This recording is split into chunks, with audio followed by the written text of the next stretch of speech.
Bienvenidos a este curso de electromagnetismo. Soy su profesor Ludwig Olvasada Pavón Riaño y hoy vamos a realizar un ejemplo de distribuciones de carga continua. Siguiendo con el curso sería nuestro ejemplo número 2.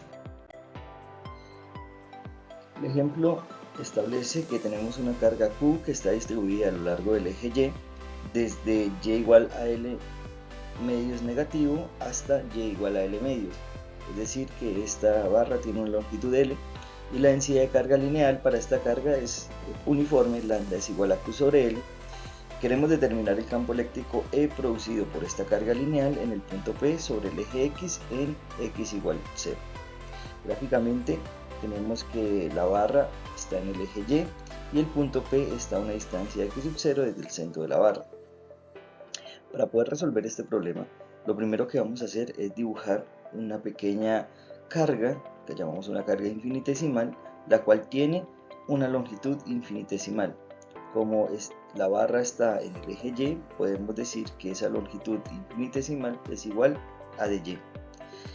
Esa carga genera en el punto P un campo eléctrico, que también es un campo eléctrico muy pequeño, que lo llamamos campo eléctrico infinitesimal, debido a esa carga infinitesimal.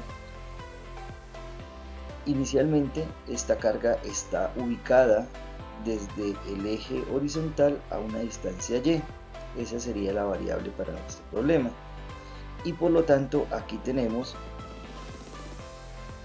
un triángulo rectángulo, y en ese triángulo rectángulo pues podemos ver que la hipotenusa, que es la distancia desde Q hasta el punto P, es R y es igual a y cuadrado más x al cuadrado.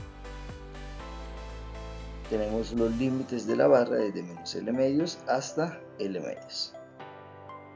Si vemos este ángulo que nosotros tenemos aquí, es exactamente el ángulo que hace el vector con respecto al eje horizontal, y por lo tanto este campo eléctrico tiene componentes tanto en Y como en X. Primero, vamos a calcular el campo eléctrico infinitesimal. Ese campo eléctrico infinitesimal, por definición, es de igual a K sub E de Q sobre R cuadrado por R unitario, que me dice la dirección hacia donde apunta el campo eléctrico. Si quiero calcular el campo eléctrico total debido a la barra en el punto P, lo que hacemos es integrar. Hacemos una sumatoria de todas las contribuciones de campo que genera cada uno de los de Q dentro de la barra. Realizamos un cambio de variables para poder hacer la integral. En este caso, la densidad de carga lineal, lambda, es igual a dq sobre dy o de L. Recuerden que por definición lambda es q sobre L. Por lo tanto, dq es igual a lambda por dy. Reemplazando esos valores nos queda que el campo eléctrico es igual a K sub E, la integral de lambda por dy, que es el valor de q, sobre r cuadrado, y r unitario sería coseno para la componente en X y seno para la componente en Y. El menos indica que inicialmente, por definición, la ubicación del dq está apuntando hacia abajo.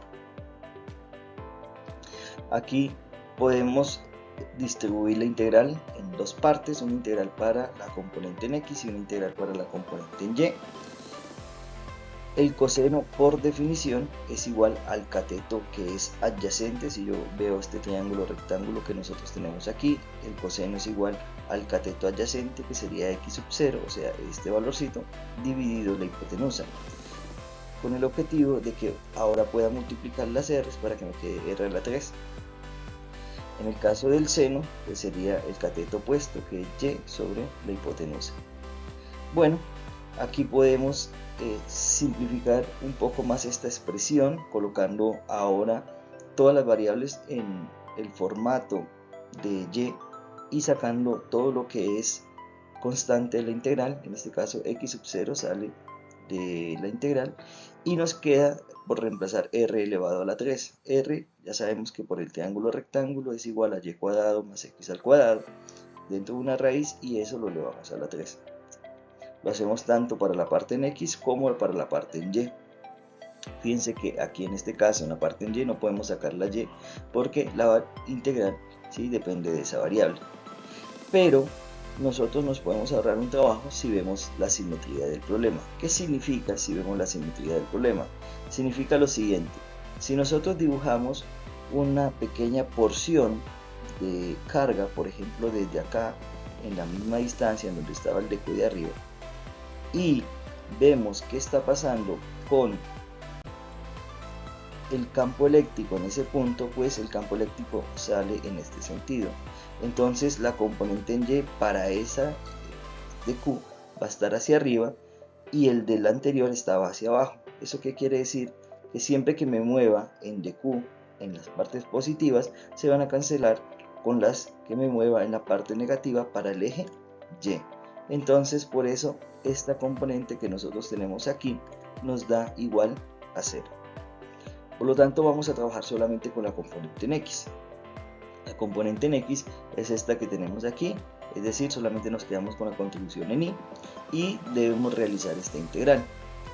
Para realizar esta integral, entonces vamos a hacer una pequeña modificación del denominador.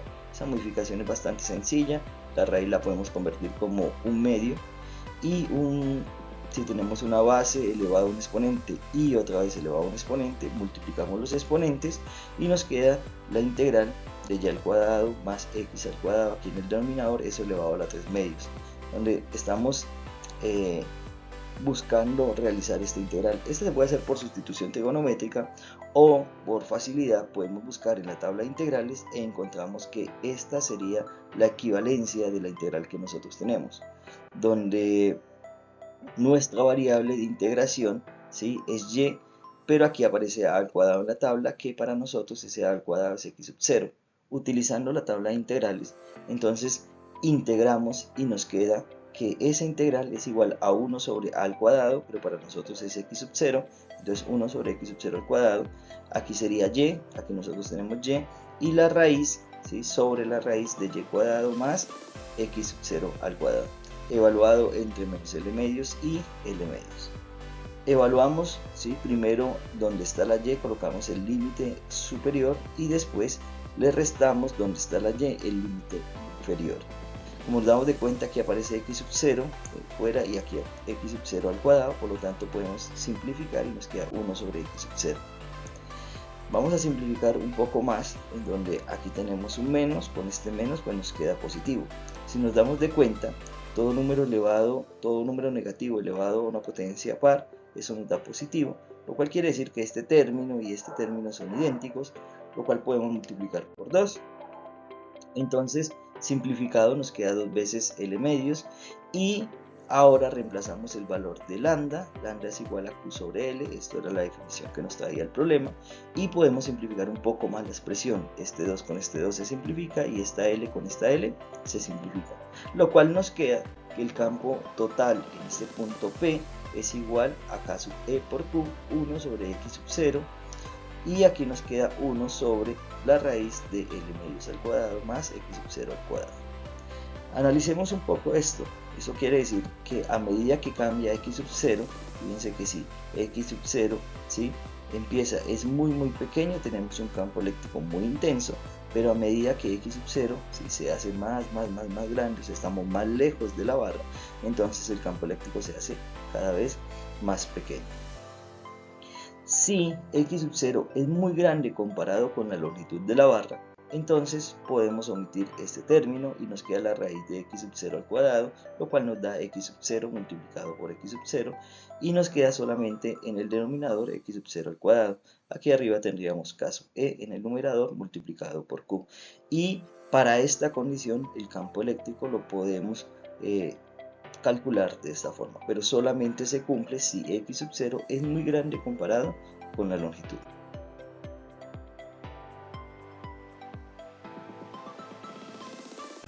Bueno, un saludo a todos y muchas gracias por ver este video.